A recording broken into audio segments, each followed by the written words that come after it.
Taste the Daily.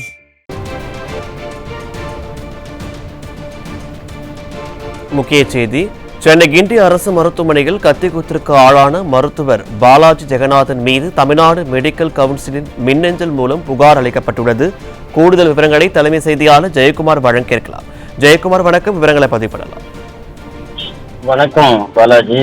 Chennai கிண்டியில் இருக்கக்கூடிய அரசு மருத்துவமனையில் புற்றுநோய் பிரிவில் பணியாற்றி வரக்கூடிய பாலாஜி ஜெகநாதன் என்பவர் கத்தியால் குத்தப்பட்டு தீவிர சிகிச்சை பிரிவில் இருக்கிறார். குறிப்பாக அரசு மருத்துவமனையிலே புற்றுநோய் பிரிவில் பணியாற்றி வரக்கூடிய ஒரு மூத்த மருத்துவராக இருந்து கொண்டிருக்கக்கூடிய பாலாஜி ஜெகநாதன் எப்படி சென்னை ஆழ்வார்பேட்டையிலே இருக்கக்கூடிய பிரபல தனியார் மருத்துவமனையில் மருத்துவராக பணியாற்றி வருகிறார், அதை குறித்து தமிழ்நாடு மெடிக்கல் கவுன்சிலுக்கு மின்னஞ்சல் வாயிலாக புகார் அனுப்பப்பட்டிருக்கிறது. அந்த புகாரிலே தமிழ்நாடு மெடிக்கல் கவுன்சிலில் நிபந்தனைகளை மீறி அரசு மருத்துவரான பாலாஜி ஜெகநாதன் எப்படி தனியார் மருத்துவமனையில் பணிபுரிந்து வருகிறார் என்று கேள்வி எழுப்பப்பட்டுள்ளது.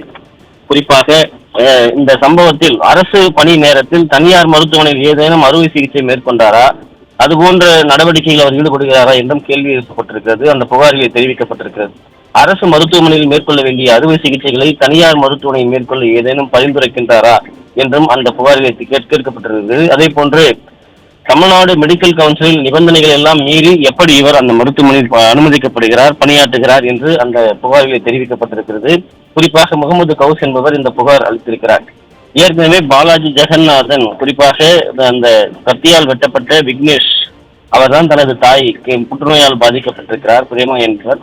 அவருக்கு சரியான முறையில் சிகிச்சை அளிக்கப்படவில்லை என்றும், குறிப்பாக அந்த சிகிச்சையில் தனது தாய் படக்கூடிய துன்பங்கள் காரணமாகவே கத்தியால் வெட்டியதாகவும் வாக்குமூலம் கொடுத்திருக்கிறார்.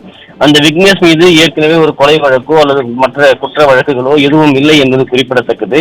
தனது தாய்க்கு நேர்ந்த மிகப்பெரிய துயரத்தை அவர் தினந்தோறும் பொறுத்துக் கொள்ள முடியாமலேயே இந்த கொலைவெறி தாக்குதலை நடத்தியதாக வாக்குமூலம் அளித்திருக்கிறார். அவர் மீது 7 பிரிவுகள் வழக்கு பதிவு செய்யப்பட்டிருக்கிறது.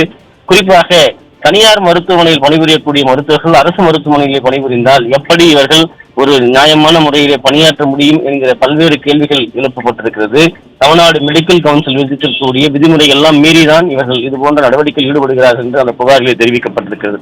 இதுபோன்ற மருத்துவர் மீது உரிய நடவடிக்கை எடுக்கப்பட வேண்டும். அரசு மருத்துவமனையிலே பணியாற்றக்கூடியவர்கள் தனியார் மருத்துவமனையிலோ அல்லது தனியாக ஒரு மருத்துவமனை தொடர்ந்து தாங்களாகவே நடத்தக்கூடாது என்று அவர்கள் இந்த புகாரில் தெரிவித்திருக்கிறார்கள். அரசு மருத்துவமனையில் பணியாற்றக்கூடிய மருத்துவம் என்பது ஒரு நியாயமானது. கடவுளுக்கு நிகராக பார்க்கக்கூடிய ஒரு மருத்துவர்களை இதுபோல தனியார் மருத்துவமனையில் பணியாற்றி இருந்தால் எப்படி இரண்டையும் சரியாக பார்ப்பார்கள், எப்படி அது வியாபார தன்மையோடு பார்ப்பார்கள், இது எப்படி ஒரு சேவையாக பார்ப்பார்கள் என்றால் அந்த புகாரில் கேள்வி எழுப்பப்பட்டிருப்பது குறிப்பிடத்தக்கது.